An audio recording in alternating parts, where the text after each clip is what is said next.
दोस्तों स्वागत है आप सभी का हमारे YouTube चैनल स्टूडेंट IQ में। यूपी पुलिस री एग्ज़ाम 2024 की तैयारी के लिए आज के इस वीडियो में हम लोग जीएस के प्रश्नों को सॉल्व करेंगे। ये प्रश्न आपके यूपी पुलिस री एग्ज़ाम के लिए काफ़ी इंपॉर्टेंट हैं। ठीक है दोस्तों, चलिए शुरू करते हैं।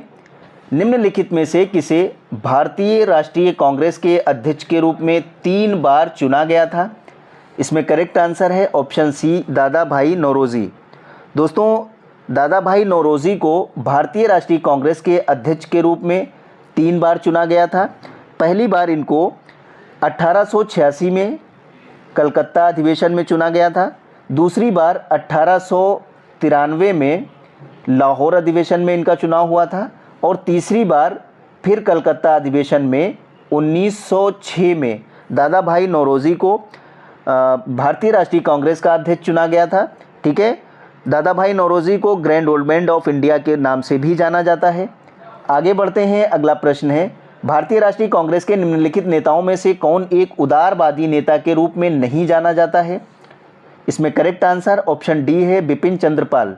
दोस्तों, बिपिन चंद्र पाल को भारतीय राष्ट्रीय कांग्रेस के उदारवादी नेता के रूप में नहीं जाना जाता है। आगे बढ़ते हैं। अगला प्रश्न है, स्थानीय स्वशासन के जनक के रूप में कौन प्रसिद्ध है? इसमें करेक्ट आंसर है ऑप्शन ए, लॉर्ड रिपन।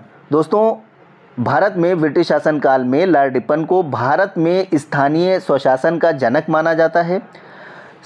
वर्ष 1882 में उन्होंने स्थानीय स्वशासन संबंधी प्रस्ताव दिया था। ठीक है, 1919 में भारत शासन अधिनियम के तहत प्रांतों में दोहरे शासन की व्यवस्था की गई थी और स्थानीय स्वशासन को हस्तांतरित विषयों की सूची में रखा गया था। आगे बढ़ते हैं। अगला प्रश्न है, निम्नलिखित में से शैक्षिक सुधारों के लिए हंटर कमीशन की नियुक्ति किसने की थी? ठीक है, हंटर कमीशन शैक्षिक सुधारों से संबंधित था। इसमें करेक्ट आंसर है ऑप्शन बी, लॉर्ड रिपन। ठीक है दोस्तों, हंटर शिक्षा आयोग की स्थापना ब्रिटिश शासनकाल में लॉर्ड रिपन ने की थी। ठीक है, आगे बढ़ते हैं। अगला प्रश्न है, यंग बंगाल आंदोलन का प्रारंभ 19वीं शताब्दी में किसके द्वारा किया गया था? इसमें करेक्ट आंसर है option B, Louis Vivian Derozio. Young Bengal आंदोलन की शुरुआत 19वीं शताब्दी के अत्यंत विलक्षण व्यक्ति हेनरी लुई बिबियन डेरेजियो ने की थी। डेरेजियो 1826 में कलकत्ता आए थे। अंग्रेज़ी साहित्य और इतिहास के शिक्षक के रूप में उन्होंने हिंदू कॉलेज में पढ़ाना शुरू किया था, उनकी नियुक्ति हुई थी। इसके अलावा उन्होंने हेस्पेरेस और कलकत्ता साहित्य गजट का भी संपादन किया था। वो इंडिया गजट से भी संबंध रहे थे। ठीक है, आगे बढ़ते हैं। अगला प्रश्न है, वर्नाकुलर प्रेस एक्ट 1878 किसने पारित किया था? वेरी इंपॉर्टेंट प्रश्न है दोस्तों। वर्नाकुलर प्रेस एक्ट 1878 किसने पारित किया था? इसमें करेक्ट आंसर है ऑप्शन सी, लॉर्ड लिटन। दोस्तों, अंग्रेज़ी सरकार द्वारा भारत में सन 1878 में देशी प्रेस एक्ट यानी vernacular press act Lord Lytton द्वारा पारित किया गया था ताकि भारतीय भाषाओं के पत्र पत्रिकाओं पर और कड़ा नियंत्रण रखा जाए। उस समय लॉर्ड लिटन भारत के वायसराय थे। इन्होंने वर्नाकुलर प्रेस एक्ट पारित किया था। आगे बढ़ते हैं। अगला प्रश्न है, भारतीय विश्वविद्यालय अधिनियम 1904 पारित होने पर भारत का वायसराय कौन था? जिस समय भारतीय विश्वविद्यालय अधिनियम 1904 पारित हुआ था उस समय भारत का वायसराय कौन था? इसमें करेक्ट आंसर ऑप्शन बी है, लॉर्ड कर्जन। दोस्तों, लॉर्ड कर्जन के कार्यकाल के दौरान भारतीय विश्वविद्यालय का अधिनियम पारित किया गया था। ये वर्ष 1902 में गठित एक विश्वविद्यालय आयोग की सिफारिश के आधार पर वर्ष 1904 में पारित किया गया था। इसकी अध्यक्षता सर थॉमस रेले ने की थी। इसके लिए इसे रेले कमीशन भी कहा जाता है। ठीक है, आगे बढ़ते हैं। अगला प्रश्न है, निम्नलिखित में से कौन सा कांग्रेस का एकमात्र अधिवेशन था जिसकी अध्यक्षता महात्मा गांधी ने की थी? वेरी इंपॉर्टेंट प्रश्न है दोस्तों। कांग्रेस का कौन सा ऐसा अधिवेशन था जिसकी अध्यक्षता महात्मा गांधी ने की थी? इसमें करेक्ट आंसर ऑप्शन सी है, बेलगाम 1924। दोस्तों, कांग्रेस का बेलगाम अधिवेशन एक महत्वपूर्ण घटना थी, क्योंकि कांग्रेस का ये एकमात्र ऐसा अधिवेशन था जिसकी अध्यक्षता गांधी जी ने की थी। खिलाफत आंदोलन के बाद हिंदू मुस्लिम एकता खत्म हो रही थी और कांग्रेस दो हिस्सों में बंट रही थी। इन परिस्थितियों में गांधी जी ने भारतीय राष्ट्रीय कांग्रेस के अधिवेशन की अध्यक्षता की थी। आगे बढ़ते हैं, अगला प्रश्न है, भारतीय राष्ट्रीय कांग्रेस के प्रथम सत्र में कितने प्रतिनिधियों ने भाग लिया? इसमें करेक्ट आंसर ऑप्शन ए है 72। दोस्तों, भारतीय राष्ट्रीय कांग्रेस की स्थापना 72 प्रतिनिधियों की उपस्थिति के साथ 28 दिसंबर 1885 में हुई थी। ठीक है,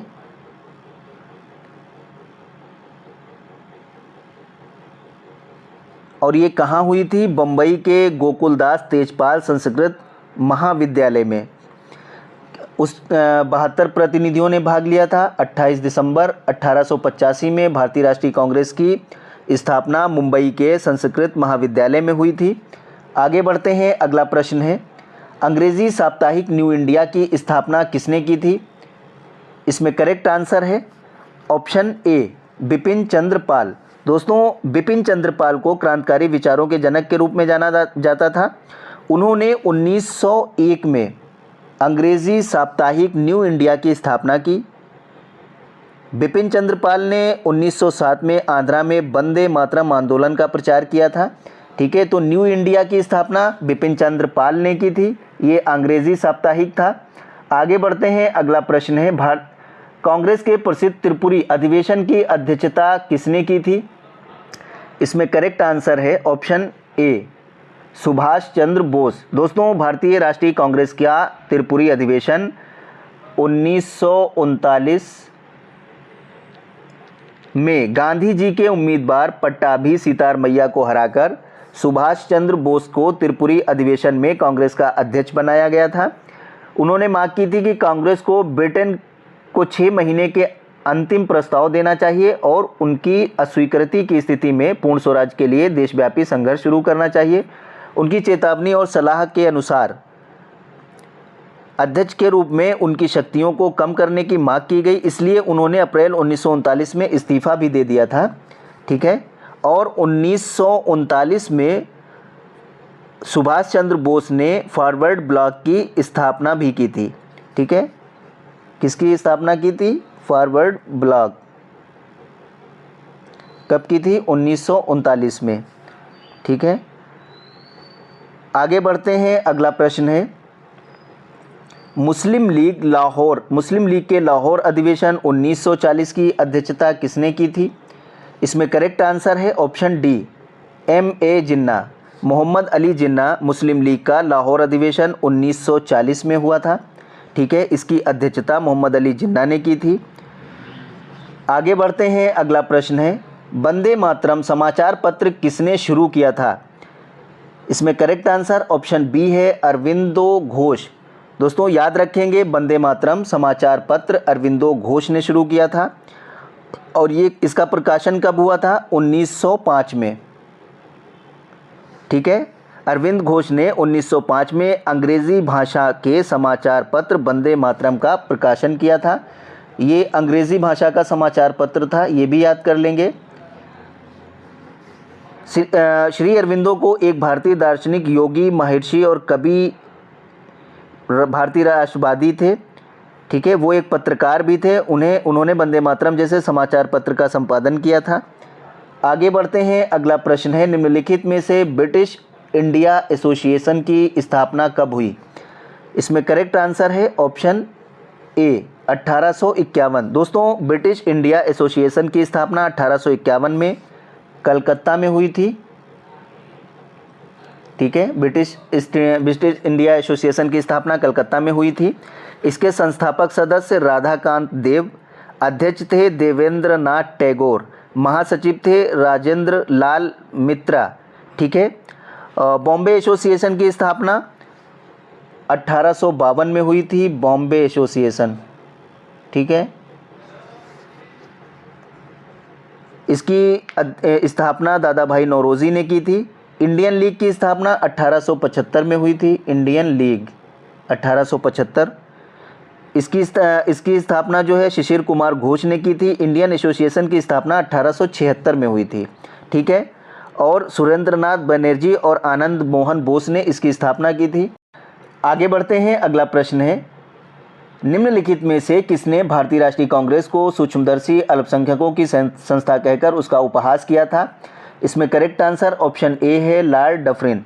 दोस्तों, लॉर्ड डफरिन ने भारतीय राष्ट्रीय कांग्रेस को सूक्ष्मदर्शी अल्पसंख्यकों की संस्था कहकर उसका उपहास किया था। भारतीय राष्ट्रीय कांग्रेस की स्थापना के समय लॉर्ड डफरिन थे। इसने ये कहकर कांग्रेस का उपहास उड़ाया कि सूक्ष्मदर्शी अल्पसंख्यकों की संस्था है, ठीक है। आगे बढ़ते हैं, अगला प्रश्न है, अखिल भारतीय ट्रेड यूनियन कांग्रेस के प्रथम अध्यक्ष कौन थे?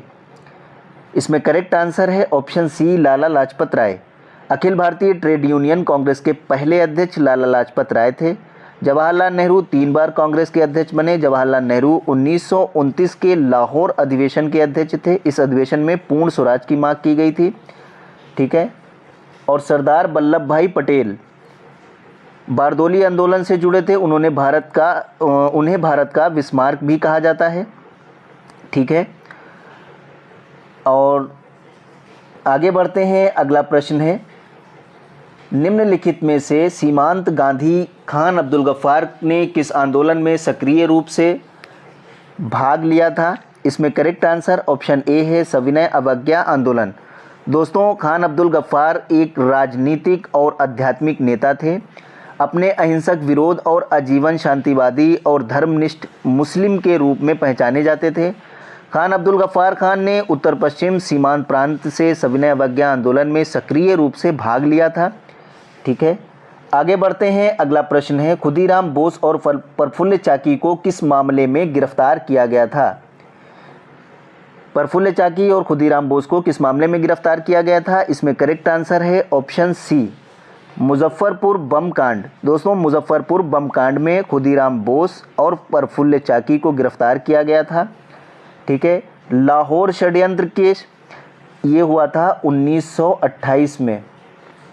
इसमें भगत सिंह, राजगुरु और सुखदेव को फांसी दी गई थी। मेरठ षड्यंत्र केस इसमें ये 1929 में हुआ था, ये भी याद करेंगे, 1929।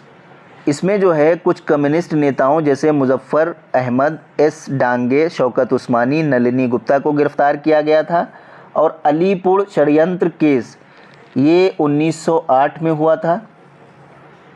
इसमें अरविंदो घोष और उनके भाई वरिंद्र घोष सहित कई लोगों को अवैध हथियार रखने के आरोप में गिरफ्तार किया गया था, ठीक है। तो खुदीराम बोस, प्रफुल्ल चाकी को मुजफ्फरपुर बम कांड में गिरफ्तार किया गया था। आगे बढ़ते हैं, अगला प्रश्न है, निम्नलिखित में से किस आंदोलन के दौरान बिहार में चौकीदारी टैक्स का विरोध हुआ था? चौकीदार टैक्स किस आंदोलन के तहत इसमें विरोध हुआ था? इसका करेक्ट आंसर है ऑप्शन सी सविनय अवज्ञा आंदोलन।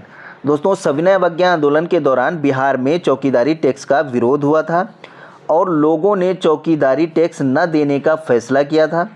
1917 में गांधी जी ने किसानों की समस्याओं को लेकर बिहार के चंपारण से चंपारण सत्याग्रह शुरू किया था, ठीक है। ये 1917 में शुरू हुआ था। महात्मा गांधी का पहला सत्याग्रह था, ये बिहार में है चंपारण, ठीक है।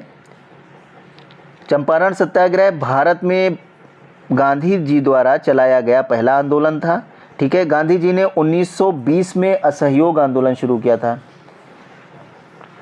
लेकिन 5 फरवरी 1922 को चौरी चौरा घटना के बाद ये आंदोलन निलंबित हो गया था। अगस्त 1942 में भारत छोड़ो आंदोलन की शुरुआत हुई थी, ठीक है। तो असहयोग आंदोलन 1920 में, चंपारण सत्याग्रह 1917 में, भारत छोड़ो आंदोलन 1942 में, ठीक है। आगे बढ़ते हैं, अगला प्रश्न है, निम्नलिखित में से कौन कलकत्ता का संस्थापक था? इसमें करेक्ट आंसर है ऑप्शन बी जाप चारनॉक, ठीक है। दोस्तों, जाप चारनॉक को कलकत्ता का संस्थापक माना जाता है। कासिम बाजार के कारखाने के प्रमुख जाप चारनॉक ने अंग्रेज़ों के व्यापारिक केंद्र के लिए हुगली के बजाय सुतानती या सुतानुती कलकत्ता का स्थल को चुना। कलकत्ता शहर का निर्माण बंगाल के मुगल गवर्नर से प्राप्त 3 गांव सुतानती, गोविंदपुर और कालीकाता से हुआ था। इसका संस्थापक जाप चारनॉक था। आगे बढ़ते हैं। अगला प्रश्न है, निम्नलिखित में से किसे स्वर्ग में जन्मा सेना नायक कहा गया? वेरी इंपॉर्टेंट प्रश्न है दोस्तों। इसमें करेक्ट आंसर है ऑप्शन बी, रॉबर्ट क्लाइव। ठीक है, रॉबर्ट क्लाइव को स्वर्ग में जन्मा सेना नायक कहा गया है। ठीक है, क्लाइव एक सैनिक के रूप में जाना जाने वाला नेता था। प्लासी की विजय के बाद क्लाइव को बंगाल का पहला गवर्नर बनाया गया था। ठीक है, ये बंगाल का पहला गवर्नर था।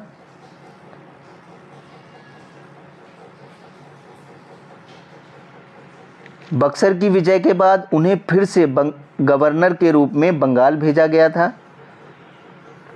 ठीक है दोस्तों, इसके समय की कुछ घटनाएं भी हैं, वो भी बता दें। द्वैध शासन, इसने बंगाल में द्वैध शासन लागू किया। श्वेत विद्रोह, इसके द्वारा बंगाल के सैनिकों को दोहरा भत्ता बंद करने आदेश का मुंगेर तथा इलाहाबाद के श्वेत अधिकारियों ने विरोध किया। इसे श्वेत विद्रोह कहा जाता है। ठीक है, आगे बढ़ते हैं। अगला प्रश्न है, खुदीराम बोस को निम्नलिखित में से किस जेल में फांसी दी गई थी? वेरी इंपॉर्टेंट प्रश्न है। इसमें करेक्ट आंसर है ऑप्शन सी। अभी ऊपर हम लोगों ने इससे मिलता जुलता एक प्रश्न किया था कि खुदीराम बोस को मुजफ्फरपुर जेल में फांसी दी गई थी। ठीक है, एच किंग्सफोर्ड बंगाल के ज़िला मजिस्ट्रेट की हत्या की साजिश के आरोप में खुदीराम बोस साथी क्रांतिकारी प्रफुल्ल चाकी के साथ 18 साल की उम्र में 11 अगस्त 1908 को मुजफ्फरपुर जेल में फांसी दी गई थी।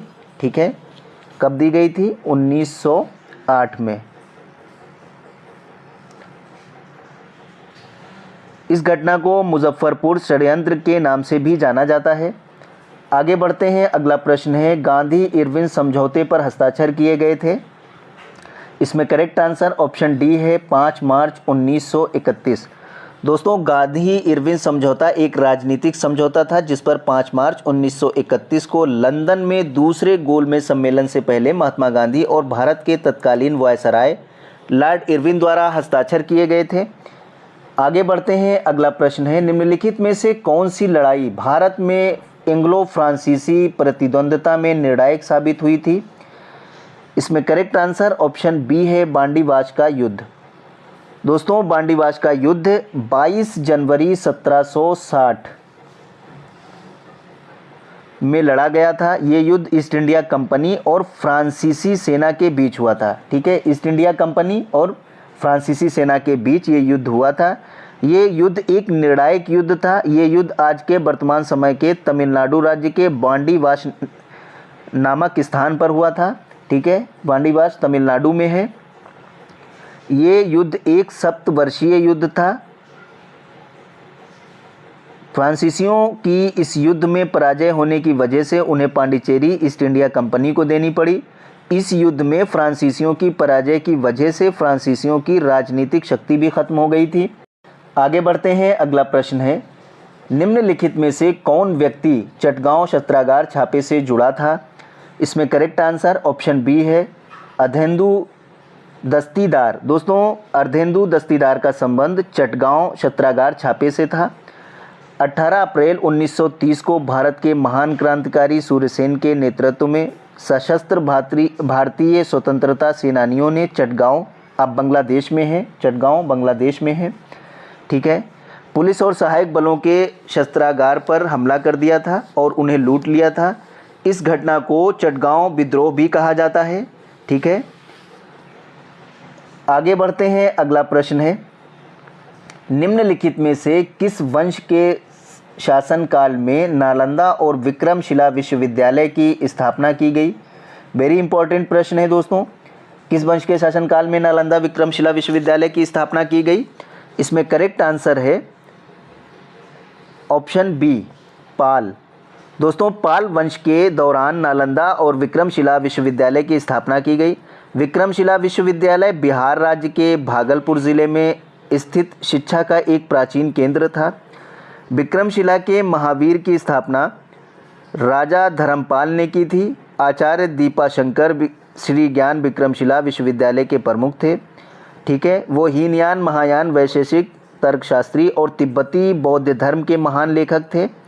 कुमारगुप्त ने 5वीं शताब्दी ईस्वी में नालंदा विश्वविद्यालय की स्थापना की। ठीक है, नालंदा की कुमारगुप्त ने स्थापना की थी, विक्रमशिला की धर्मपाल ने स्थापना की थी। ठीक है, इसका उपयोग महायान बौद्ध धर्म, हीनयान बौद्ध धर्म के साथ साथ अन्य धर्मों और कई देशों के छात्रों का अध्ययन करने के लिए किया जाता था। ठीक है, आगे बढ़ते हैं। अगला प्रश्न है, 21 अक्टूबर 1943 को सुभाष चंद्र बोस ने स्वतंत्र भारत की अंतिम सरकार के गठन की घोषणा निम्नलिखित में से कहां पर की थी? इसमें करेक्ट आंसर है ऑप्शन ए, सिंगापुर। दोस्तों 21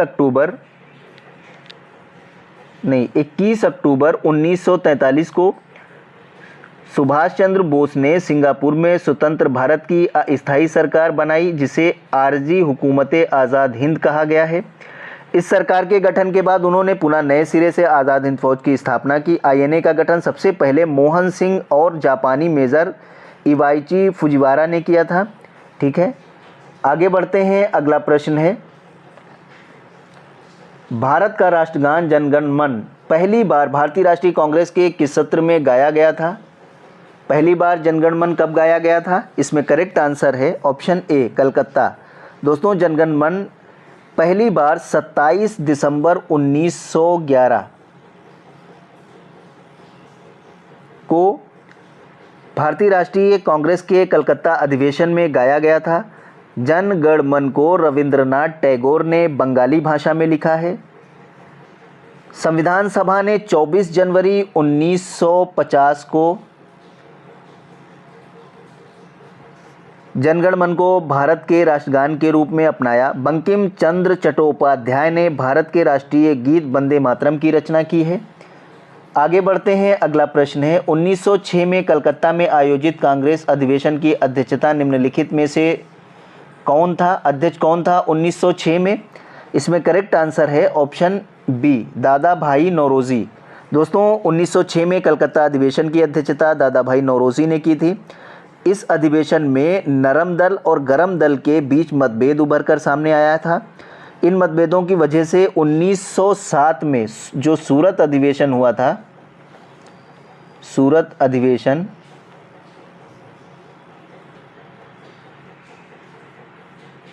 में कांग्रेस दो भागों में विभाजित हो गई थी। दादा भाई नौरोजी ने सबसे पहले कलकत्ता के कांग्रेस अधिवेशन में स्वतंत्रता की मांग प्रस्तुत की थी।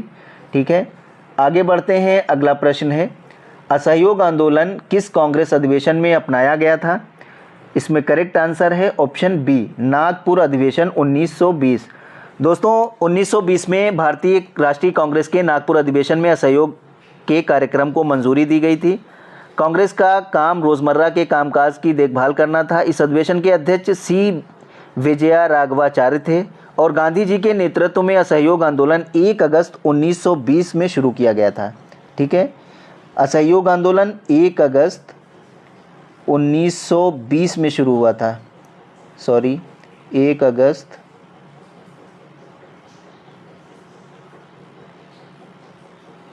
1920 इसकी शुरुआत हुई थी। ठीक है, आगे बढ़ते हैं। अगला प्रश्न है, निम्नलिखित में से किस अधिवेशन में कांग्रेस का विभाजन हुआ? वेरी इंपॉर्टेंट है। इसमें करेक्ट आंसर हो जाएगा ऑप्शन डी। ठीक है, सूरत अधिवेशन 1907। दोस्तों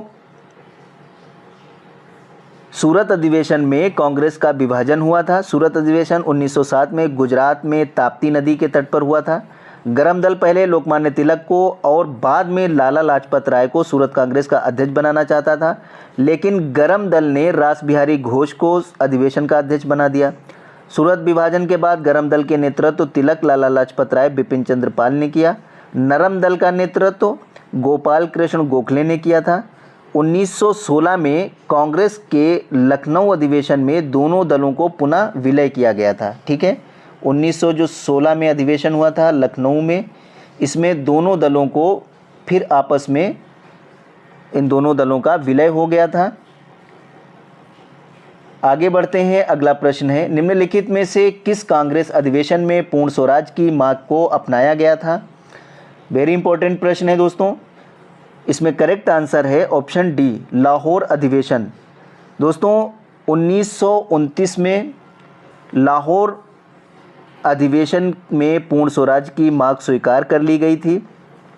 इस अधिवेशन के अध्यक्ष जवाहरलाल नेहरू थे। इस अधिवेशन में पूर्ण स्वराज को कांग्रेस का मुख्य लक्ष्य घोषित किया गया। पूर्ण स्वराज की मांग करने वाले पहले व्यक्ति हसरत मोहानी थे। इस सम्मेलन में 26 जनवरी 1930 को स्वतंत्रता दिवस के रूप में मनाने का निर्णय लिया गया था। ठीक है, लाहौर अधिवेशन में ही 26 जनवरी 1930 को स्वतंत्रता दिवस के रूप में मनाने का निर्णय लिया गया था, ये भी याद रखेंगे। आगे बढ़ते हैं। अगला प्रश्न है 1924 में कांग्रेस के बेलगाम शिखर सम्मेलन के दौरान कांग्रेस के अध्यक्ष कौन थे? इसमें करेक्ट आंसर है ऑप्शन डी, M.K. गांधी। दोस्तों, गांधी जी ने कांग्रेस बेलगाम अधिवेशन की अध्यक्षता की। ये अधिवेशन 1924 में बेलगाम में हुआ था। बेलगाम कर्नाटक राज्य में है। ठीक है, इस अधिवेशन के माध्यम से गांधी जी ने देशवासियों को नई ऊर्जा प्रदान की और असहयोग आंदोलन के अचानक समाप्त हो जाने के कारण सुप्त थी। इस सम्मेलन के माध्यम से उन्होंने दक्षिण भारत के किसानों में राष्ट्रीयता की भावना जागृत की थी। आगे बढ़ते हैं। अगला प्रश्न है दादा भाई नौरोजी निम्नलिखित में से किस समाचार पत्र के संपादक थे? वेरी इंपॉर्टेंट प्रश्न है दोस्तों। दादा भाई नौरोजी किस समाचार पत्र के संपादक थे? इसमें करेक्ट आंसर है ऑप्शन बी, रफ्त गुफ्तार। ठीक है, रफ्त गुफ्तार अखबार का संपादन दादा भाई नौरोजी ने किया था। दादा भाई नौरोजी को भारत का ग्रेट ओल्ड मैन भी कहा जाता है। वो 3 बार राष्ट्रीय कांग्रेस के अध्यक्ष रहे। ठीक है, द्वारिकानाथ विभूषण ने 1858 में कलकत्ता से सोम प्रकाश समाचार पत्र प्रकाशित किया था। ठीक है, संवाद कौमुदी राजा राम मोहन द्वारा कलकत्ता से प्रकाशित एक बंगाली साप्ताहिक पत्र था। ठीक है, आगे बढ़ते हैं। अगला प्रश्न है प्रांतों में द्वैध शासन की समाप्ति की सिफारिश निम्नलिखित में से किस अधिनियम के द्वारा की गई थी? इसमें करेक्ट आंसर है ऑप्शन डी, भारत सरकार अधिनियम 1935। दोस्तों, तीसरे गोलमेज सम्मेलन में जारी श्वेत पत्र के आधार पर ब्रिटिश संसद ने भारत सरकार अधिनियम 1935 पारित किया था। ठीक है, तो प्रांतों में द्वैध शासन की समाप्ति की सिफारिश भारत सरकार अधिनियम 1935 के अधिनियम द्वारा की गई थी। आगे बढ़ते हैं। अगला प्रश्न है 1927 में मंदिर प्रवेश आंदोलन किसने शुरू किया था?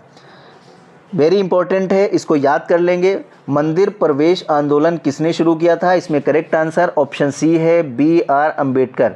डॉक्टर भीमराव अंबेडकर ने 1927 में मंदिर प्रवेश आंदोलन शुरू किया था, जिसमें उनके अनुयायियों ने भाग लिया। अंबेडकर जी ने 1927 और 1935 के बीच 3 मंदिर प्रवेश आंदोलनों का नेतृत्व किया। मंदिर प्रवेश आंदोलन का मुख्य उद्देश्य था तालाबों के पानी का उपयोग करना, मंदिरों में ब्राह्मण ब्रह्मचारी वर्चस्व को नकारना और समाज में जातिगत पूर्वाग्रह की भावना को खत्म करना था। ठीक है, आगे बढ़ते हैं। अगला प्रश्न है अलीगढ़ आंदोलन निम्नलिखित में से किसके द्वारा शुरू किया गया था? इसमें करेक्ट आंसर ऑप्शन डी है, सर सैयद अहमद खान। दोस्तों, अलीगढ़ आंदोलन के संस्थापक सर सैयद अहमद खान थे। मुसलमानों के लिए पश्चिमी शैली के वैज्ञानिक शिक्षा की एक आधुनिक प्रणाली स्थापित करने के लिए अलीगढ़ आंदोलन शुरू किया गया था। सर सैयद अहमद खान ने पीर मुरीदी व्यवस्था और गुलामी को समाप्त करके 1875 में अलीगढ़ में एंग्लो ओरिएंटल स्कूल की स्थापना की। फिर 1920 में एंग्लो ओरिएंटल स्कूल अलीगढ़ मुस्लिम विश्वविद्यालय के रूप में अस्तित्व में आया। सर सैयद अहमद खान ने 1865 में साइंटिफिक सोसाइटी की स्थापना की, जिसके माध्यम से अंग्रेज़ी पुस्तकों का उर्दू में अनुवाद किया गया था। आगे बढ़ते हैं। अगला प्रश्न है महात्मा गांधी द्वारा भारत छोड़ो आंदोलन निम्नलिखित में से किस शहर से शुरू किया गया था? भारत छोड़ो आंदोलन कहाँ से शुरू हुआ था दोस्तों? इसमें करेक्ट आंसर है ऑप्शन डी, बम्बई। महात्मा गांधी ने 8 अगस्त 1942 को मुंबई में भारतीय कांग्रेस समिति के सत्र में ब्रिटिश शासन को समाप्त करने का आह्वान किया और भारत छोड़ो आंदोलन शुरू किया। गांधी जी ने ग्वालियर टैंक मैदान, जिसे अब अगस्त क्रांति मैदान के नाम से जाना जाता है, में अपने भाषण से करो या मरो का नारा दिया। भारत छोड़ो का नारा यूसुफ मेहर अली ने दिया था। ठीक है, आगे बढ़ते हैं। अगला प्रश्न है, निम्नलिखित में से किस शासक ने कहा कि हिंदुस्तान को मुस्लिम दारुल इस्लाम राज्य में परिवर्तन करना असंभव है? ठीक है, किस शासक ने कहा था? इसमें करेक्ट आंसर है ऑप्शन बी, इल्तुतमिश। दोस्तों, इल्तुतमिश ने कहा था कि हिंदुस्तान को मुस्लिम यानी दारुल इस्लाम राज्य में परिवर्तित करना असंभव है। ठीक है, शमसुद्दीन इल्तुतमिश दिल्ली सल्तनत में शमसी वंश का एक प्रमुख शासक था। तुर्की राज्य संस्थापक कुतुबुद्दीन ऐबक था। ठीक है, कुतुबुद्दीन ऐबक के बाद वो उन शासकों में से था जिसने दिल्ली सल्तनत की नींव मजबूत हुई।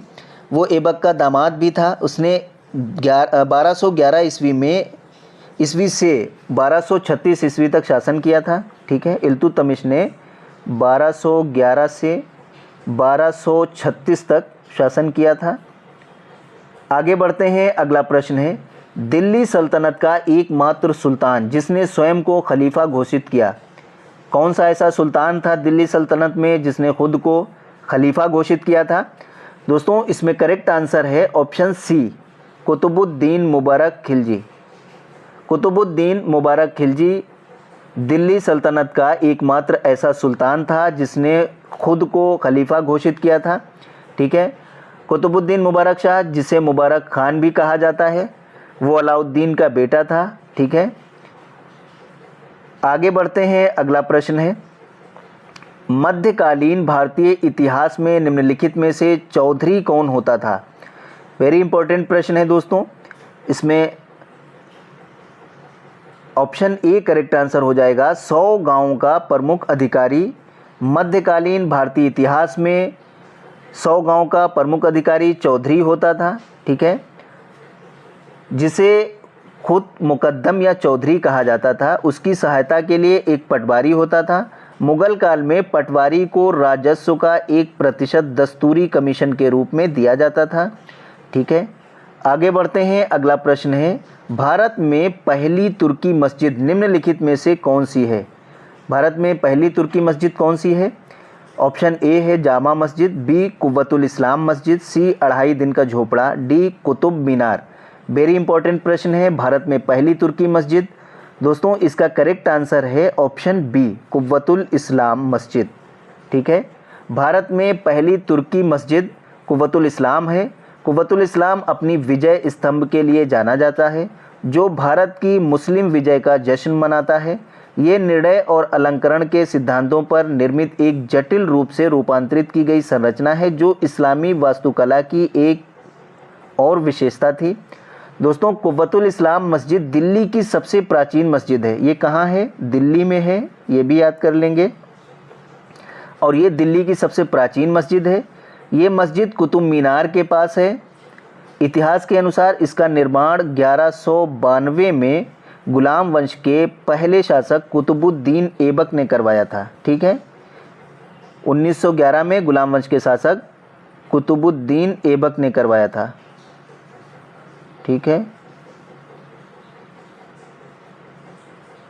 आगे बढ़ते हैं। अगला प्रश्न है, मध्यकालीन भारतीय इतिहास में किसे मध्यकालीन संगीत का संस्थापक माना जाता है?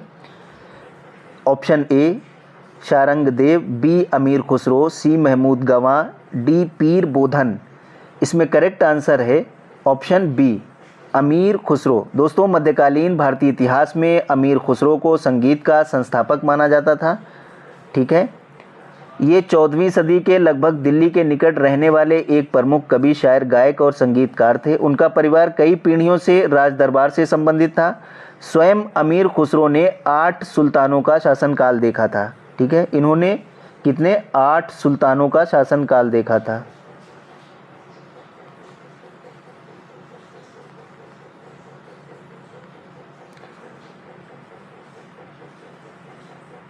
अमीर खुसरो प्रथम मुस्लिम कवि थे जिन्होंने हिंदी शब्दों का खुलकर प्रयोग किया था।